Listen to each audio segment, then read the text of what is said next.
For the next conversation, Power Players, a new take on long-term investing.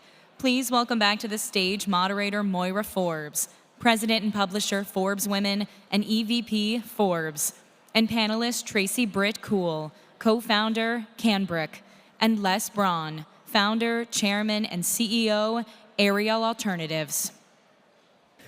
Hello again, everybody. Can't get me off the stage right now.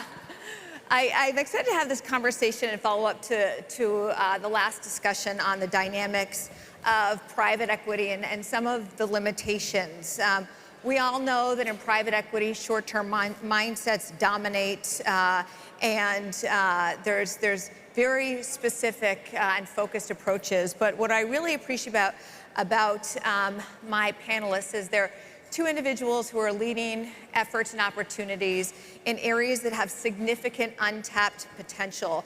And what really sets them apart is the ways in which they're adding unique value to their portfolio and building communities in really different ways to create value creation in ways that drive great impact at scale. So thank you to you both. Tracy, I want to start with you. You began your career, you worked a decade with the legendary Warren Buffett before striking out on your own to found Kanbrick. Kanbrick has a really unique vision, concentrated portfolio, long-term horizon, looking at operational excellence, shareholder value, and the like. Can you walk us through the philosophy behind this approach, focus on middle markets, and why the work you're doing is still such an outlier vis-a-vis the opportunity that you see today? Yeah, definitely. So I learned from my dad on a farm the value of thinking long-term and how when you think long-term, you can build something really special and unique. And the reality is traditional private equity is very focused on shorter-term approaches given fund life. And so we saw an opportunity to take a longer-term view to partnering with families, owners, founders who want an alternative to traditional private equity, who really want to build their companies for decades to come. And our focus is how do we do that effectively, being hands-on operationally, partnering with them, and then really sort of being a true long-term oriented sort of partner who engages on creating value in the right way versus just focus on selling the business. And I think so many businesses focus on buying a company and selling it 3 or 4 years later, and the actions and decisions you take in those situations are very different than if you think long-term, which has been our approach. Yes, it's been extraordinary the ways in which you built out the firm and really creating this different model that so many people come to appreciate and that we need a lot more of in terms of building really sustainable, great companies in this country. You believe that solving inequality means building businesses, not just buying and selling companies. We all are very familiar with Ariel investments, but Ariel Alternatives, you call it the next generation of impact investing. That's matching people with capital and building really sustainable, scalable, high-quality businesses. I love your model. It's very, very different, and I think it's taking a really unique approach in terms of solving for these dynamics at place. Well, thank you. Kind of like Tracy, we're big believers in long-term holds and the value of compounding. Which is really where money is made. No one has ever bought groceries with IRR, as far as I can tell. You're buying it with multiples of invested capital. And the way you increase those multiples of invested capital is having the opportunity to build, create value, and grow those businesses. And so that's the approach that we're taking, with a view towards also targeting communities that historically have not benefited from capital inflows on every level, whether it's the employee stack, whether it's the owners, whatever it happens to be. But having a long-term view of that and to effectively create the model or recreate the model that Tracy comes from the background of with Warren. So we're a Danaher in the making in many respects. And can you just give an example of the ways in which one of your first investments, you want underrepresented communities to helm a business, but there may not necessarily be that talent within the business at the moment? Correct. So there's a large pool of talent within the broad corporate American diaspora, many of whom, there are only Fortune 500 CEO jobs, lots of talent looking for those jobs, most of whom will not have an opportunity. but many of whom are very talented executives with a desire to not only create wealth for themselves, but to show what it is that they can do. And hopefully with our model, as we acquire enterprises and we begin to, where appropriate, so it's not that we are in any way, shape, or form blackwashing, to reverse the phrase, the executive stack, but rather saying, as in any private equity organization, to the extent that you're looking at a model where you think that part of what will create value is improvement or enhancement of that executive stack and operational talent, we're looking for that talent in maybe different places than mainstream firms might. One of the things I admire about both of your firms is this core principle and focus and emphasis on the power of partnerships and really seeing these collaborative models as ways to unlock huge opportunity. Tracy, you've spent a lot of time building out an ecosystem for your portfolio companies. I think you said in our conversation that you had over 2,000 business leaders within this network that come together, collaborate, and the like. How does this ecosystem create value?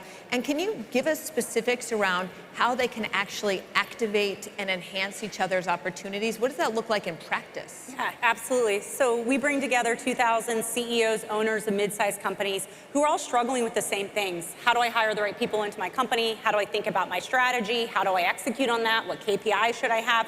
And these are common challenges that I faced when I was a CEO, and I think a lot of CEOs face, but they don't always have the resources, support, mentorship to do that. So we convene people together for in-person events, virtual sort of program, content sharing, and we share our own resources with them. And a couple of tangible examples. We did a compensation benchmarking survey recently where everyone was able to contribute their compensation from their businesses. We aggregated it, no cost to our participants, and then shared it back out to those who participated. We did a similar family and founder business survey where they could share their own experiences of what it's like, what their ownership structure is, what they're struggling with, and then learn from each other. And then we connect people. So oftentimes we find people who are working through an ERP implementation and they want to connect with other people going through that. Or we recently did a deep dive on strategic planning where we went deep on what you should be thinking about in strategic planning within your company and shared those resources and that information. Stuff that we wanted when we were CEOs that is incredibly valuable and helpful. And so through the community, we're doing that. And our view is we're building relationships over a long period of time, and we can get to know companies, they can get to know each other, they can get to know us, and that's really beneficial. But ultimately, it comes back to this, how do we partner, how do we help, how do we add value to not only our companies, but all the companies that are in the community. And it's really extraordinary the amount of time and investment that takes to do that in a meaningful way that actually is true to the inception of building these communities at the beginning. Les, you also place huge emphasis on strategic partnerships. You're also often engaging stakeholders, both in the private and public sector and the like.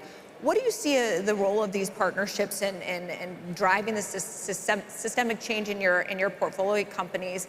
But also, what can others learn from the approach that you're taking in terms of going outside of traditional communities and building relationships with stakeholders who may not have been a part of this previous dynamic?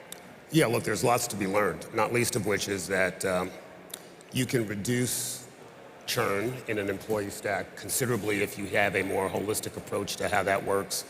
The partnership piece is a really important piece in that I think, like Tracy, we're all looking for what is effectively an asymmetrical informational advantage in terms of how we transact our business so that it gives us a competitive edge. In our instance, it is in partnership with large corporates, predominantly the Fortune 500, with whom we can have conversations because they're interested in buying products and services, or they've told us they're interested in buying products and services from the companies that we are looking to invest in. And so we have a much clearer line of sight on the revenue growth that could be achieved by our portfolio companies, all of which should translate into better benefit, greater profitability, some of which should find its way down through the employee stack. If you look at what KKR has done in a couple of instances and others, Ownership Works is a great example of how it is that you can drive that benefit down through the employee stack to the benefit of the owners, which includes the employees to some degree. It's a pretty clear model that doesn't require a whole lot of, you don't need to be that smart to understand it. Tracy, the work you're doing is really building, enduring, successful companies, placing these long-term bets and the like. When you bring this thesis to the broader ecosystem, obviously you're not traditional private equity. You tend to sort of attract investors who have a much longer time horizon. What are the biggest questions or areas of pushback you get, given that you are so unique in terms of where you sit within this ecosystem? Yeah. Sometimes we get a question of like, why are you doing it? It's much easier to go out and hire bankers and go through a process than it is to sort of build relationships over a long period of time. And ultimately, our view, though, is yes, it's harder, but we're building something that's more differentiated. And as we say to our companies, you want to have a competitive advantage that's unique and different. If you're doing the same thing as everyone else, the likelihood that you're going to be successful is not high. And so we're really building something that's special and unique and differentiated. And I think our investors have realized that, and they've been great partners with us in doing it. But I think a lot of people initially are skeptical of, will this pay off? What does it look like? And what we see is we get to know families and founders oftentimes years before they're ready to sort of partner with someone. In many cases, they're never going to partner with someone, and that's okay too, because that's fine if they don't, but also life changes and situations change. And if that happens, we want them to think of us as a trusted partner and know that we were there before they were ready to partner, and we'll be there even if they don't partner with us. And I think that's been something that's unique and special that has appealed to those that we've worked with.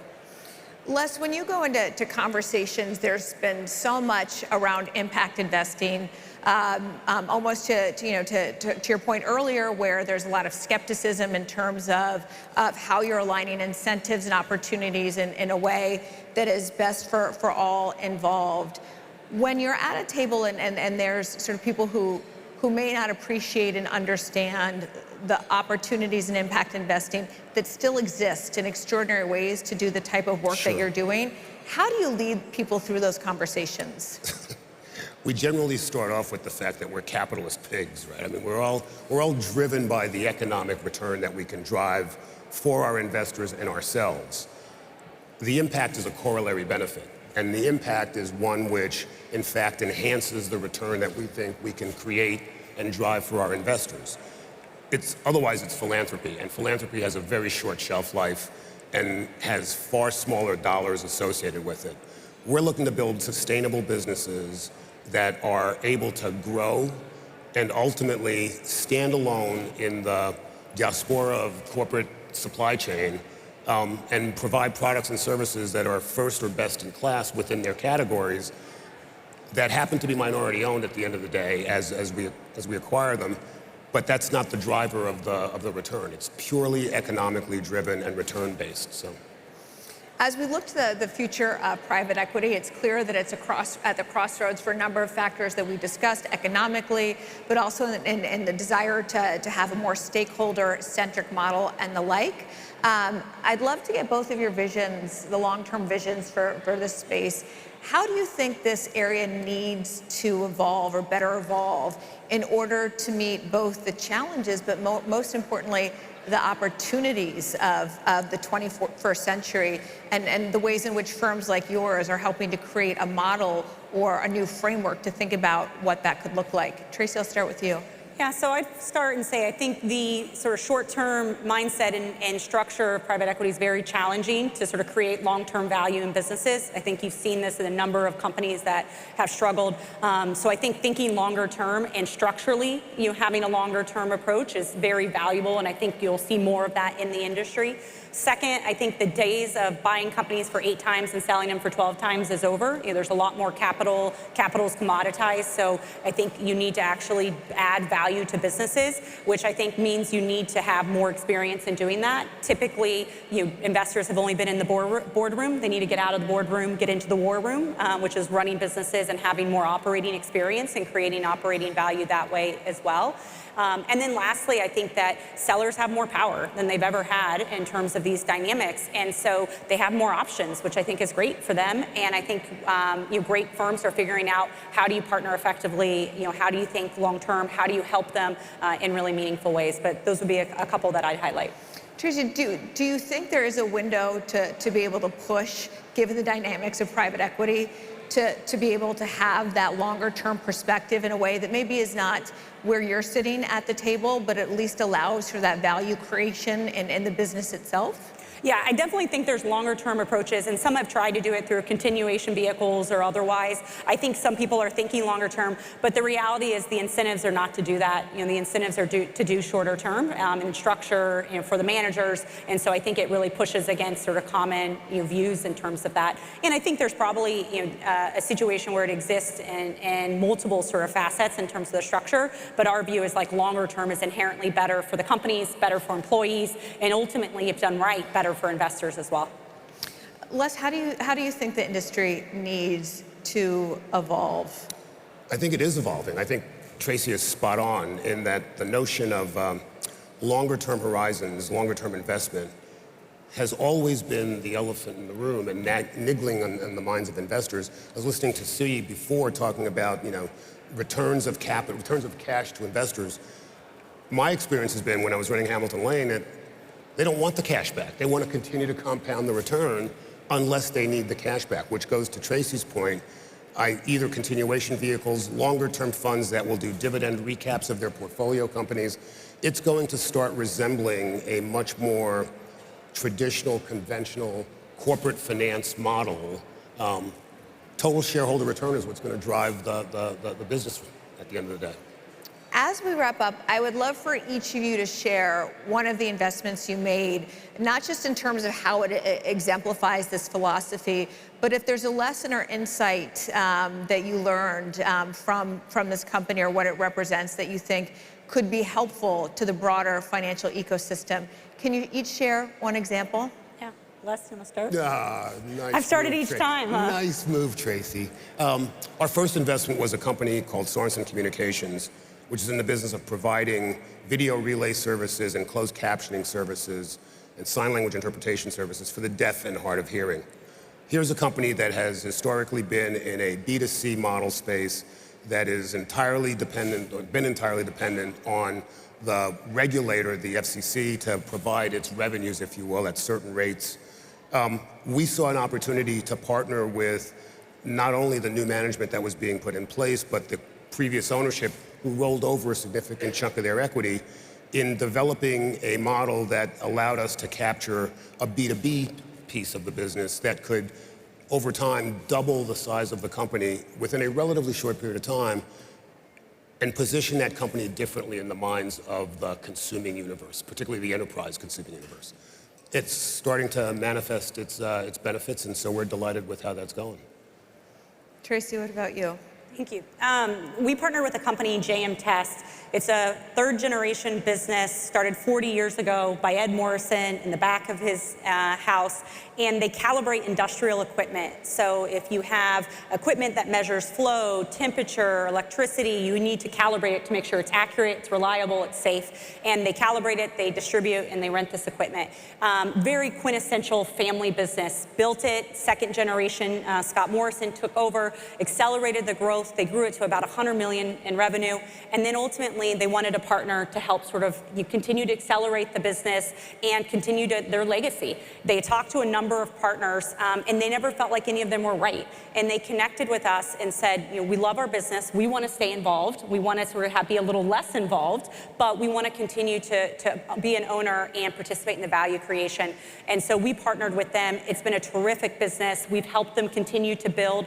It's what I'd call an unsexy business. It's not one that you're going to see anywhere and be like, wow, unless you're a little special like Les or me, who probably do like those unsexy businesses. But it's really unique and special. And we went down recently, we met with their top 40 employees, and everyone in the room had been at the company for 10 plus years, and they cared so much about their business. It was their legacy, it was their lives, and we're helping protect that, and so that it's not going to be bought and sold every 3 years into perpetuity, but it really can help the lives of the employees that live in Baton Rouge, where it's based, but also to all the markets where it serves. But I think it's a really special, unique story, and one that sort of epitomizes what we're building. I'm with you. The less sexy, the better. Less sexy, the better. Well, yes, I would say those two businesses may not necessarily, like exactly. hearing aids and the calibration. Yes. Yeah, those don't check the sexy business box. Yeah. But as long as they make money, then that is far. Yeah, That's our definition of sexy. Yeah, I think everyone in the room would appreciate tell you, that. That's the best definition. Buying right is imminently sexy. Yes, yes. I love that. Well, I have been a great admirer of both of your businesses and the ability, again, to have great social impact, but also to create these multi-generational companies with great stakeholder value that really are the bedrock of this country and really create the resilience that we need in the decades to come. So thank you to you both. Thank you. Thank you.